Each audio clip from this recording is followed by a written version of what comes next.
Assalamualaikum warahmatullahi wabarakatuh. Waalaikumsalam warahmatullahi wabarakatuh.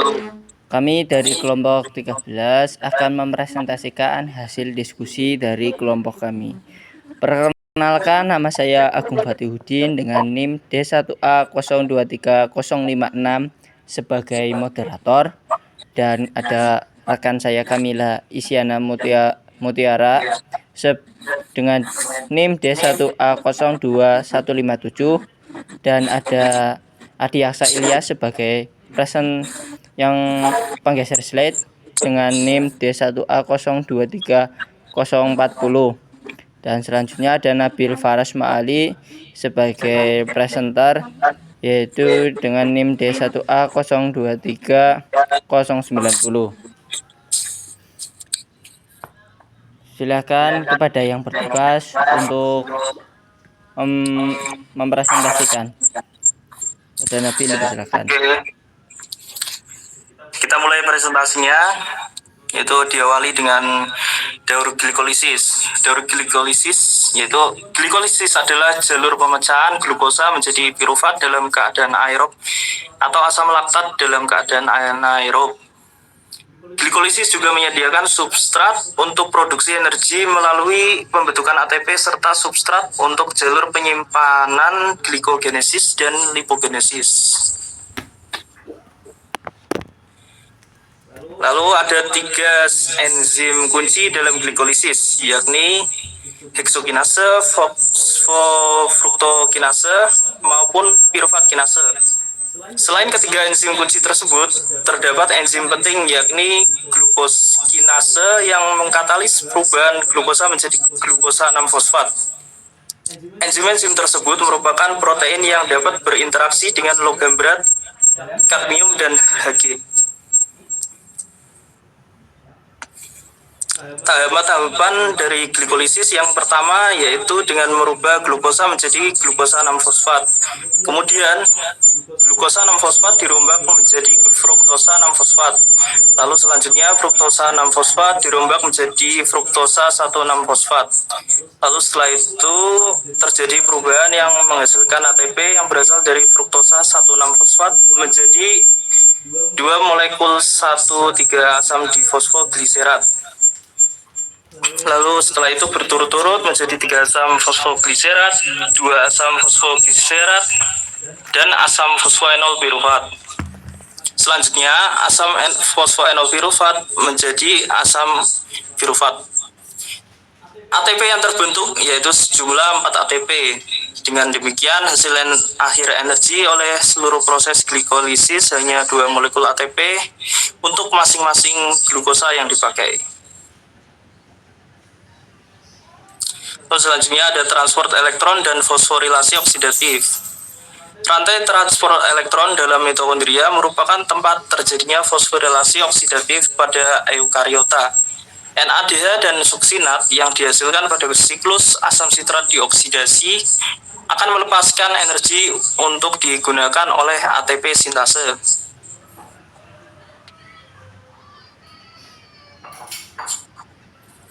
Lalu proses tersebut terdiri atas 4 tahapan, yaitu yang kompleks 1 yaitu elektron dari NADH diangkut ke ubiquinon.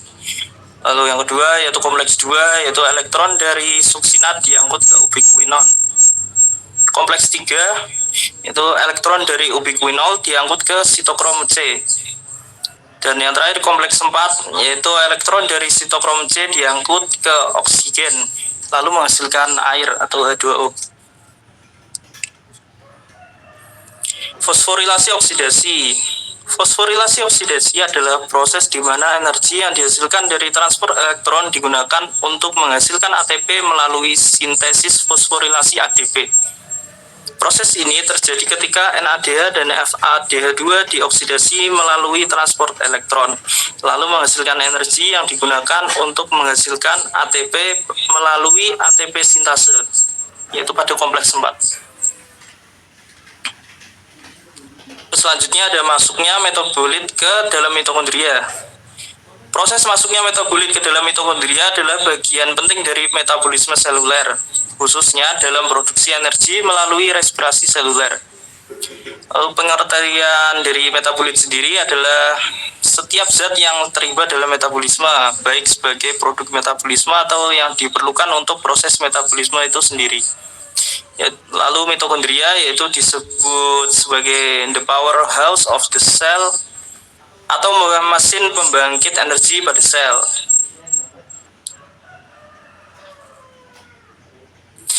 Lalu ada proses metabolisme masuk ke dalam mitokondria.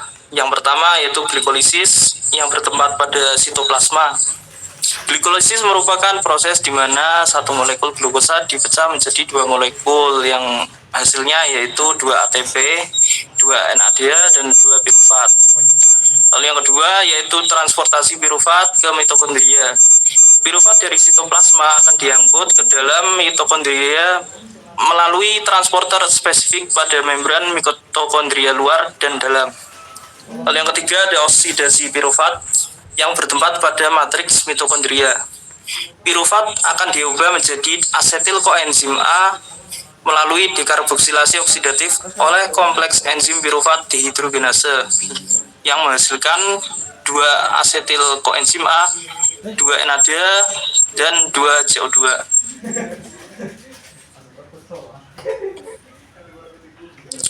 Lalu yang keempat yaitu siklus asam sitrat atau siklus Krebs yang bertempat pada matriks mitokondria. Asetil koenzim A masuk ke dalam siklus Krebs dan dioksidasi menjadi CO2. Pada proses ini energi akan disimpan dalam bentuk NADH, FADH2, dan ATP atau GTP.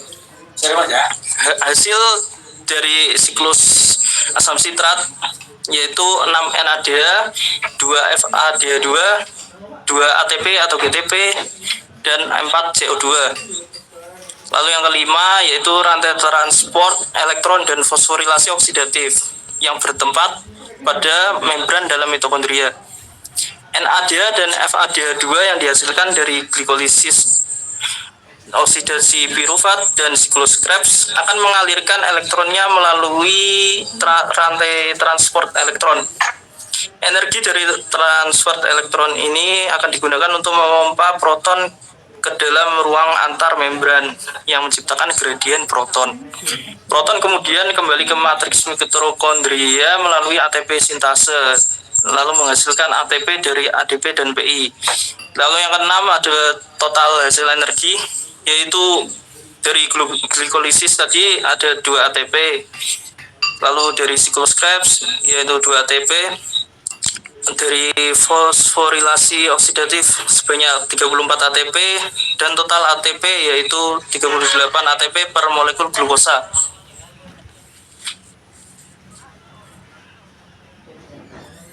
Lalu ada ringkasan hasil akhirnya yaitu total hasil akhir tadi yaitu 38 ATP dalam kondisi ideal, 6 CO2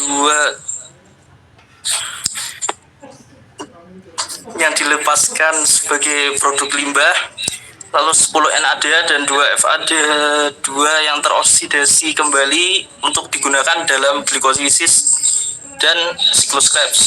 Lalu kesimpulannya yaitu proses masuknya metabolit ke dalam mitokondria dan hasil akhirnya adalah komponen kritis dari respirasi seluler yang memungkinkan sel untuk menghasilkan energi yang diperlukan untuk berbagai fungsi biologis.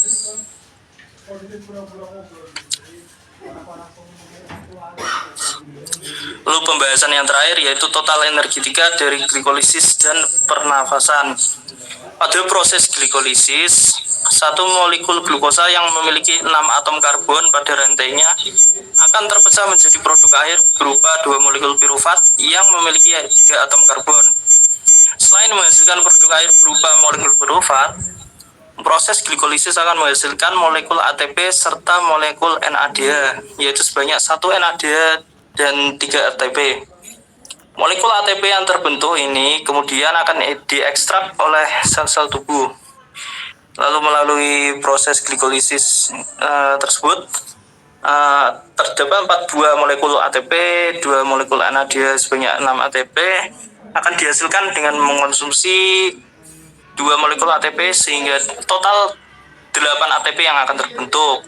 Dalam kondisi aerobik, pirofat hasil proses glikolisis akan teroksidasi menjadi produk akhir berupa H2O dan CO2 di dalam tahapan proses yang dinamakan respirasi seluler atau cellular respiration.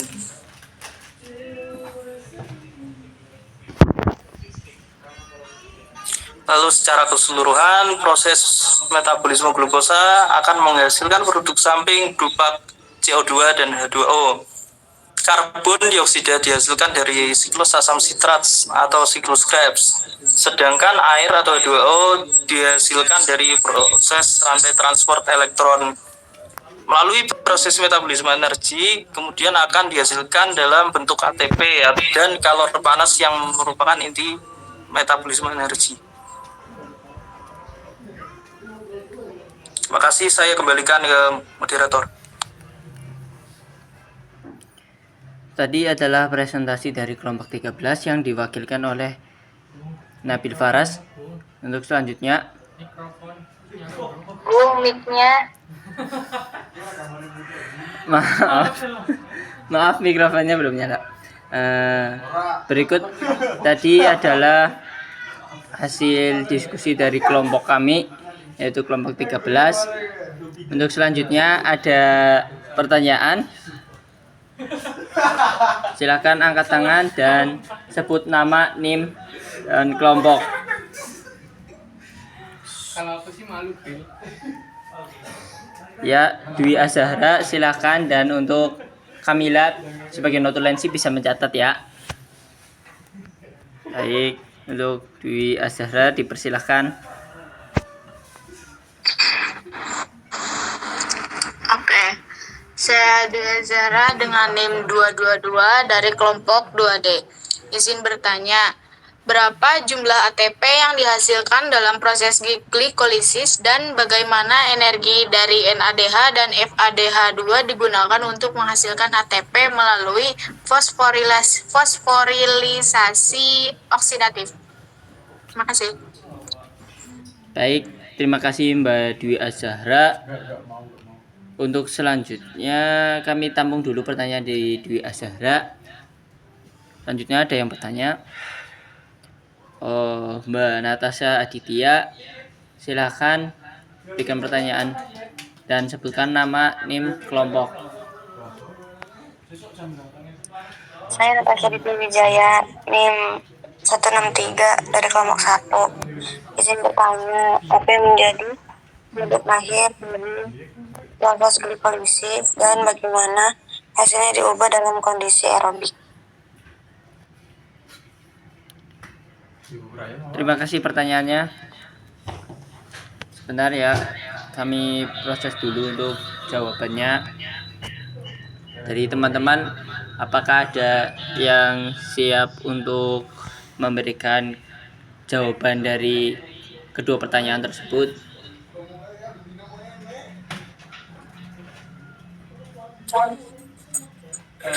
Izin menjawab pertanyaan dari Mbak Natasha. Oke. Silakan. Lalu yang tadi pertanyaannya, apa yang menjadi produk air dari proses glikolisis dan bagaimana hasilnya diubah dalam kondisi aerobik? Jawabannya itu produk akhir dari proses glikolisis adalah 2 molekul pirofat yang dalam kondisi aerobik pirofat tersebut akan dioksidasi menjadi H2O dan CO2 melalui respirasi seluler. Terima kasih. Apakah puas dengan jawaban tersebut? Puas, makasih ya. Terima kasih.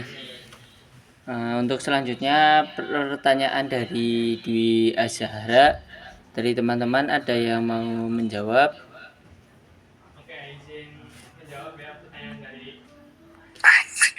Izin menjawab pertanyaan dari Mbak Zahra.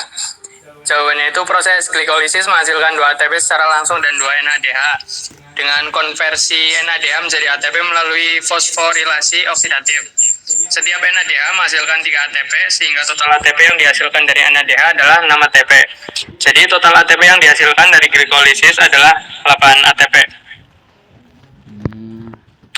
Bagaimana Dwi Azhara? Apakah cukup dengan jawaban dari Mas Ilyas? Cukup. Masih. Oh iya. Terima kasih. Terima kasih untuk teman-teman yang sudah hadir pada Zoom tugas dari biokimia dari kelompok 13. Maaf bila ada banyak salah kata dan apabila penyampaian kurang baik, mohon dimaafkan. Sekian dari kelompok 13. Wabillahi taufiq wal hidayah. Wassalamualaikum warahmatullahi wabarakatuh.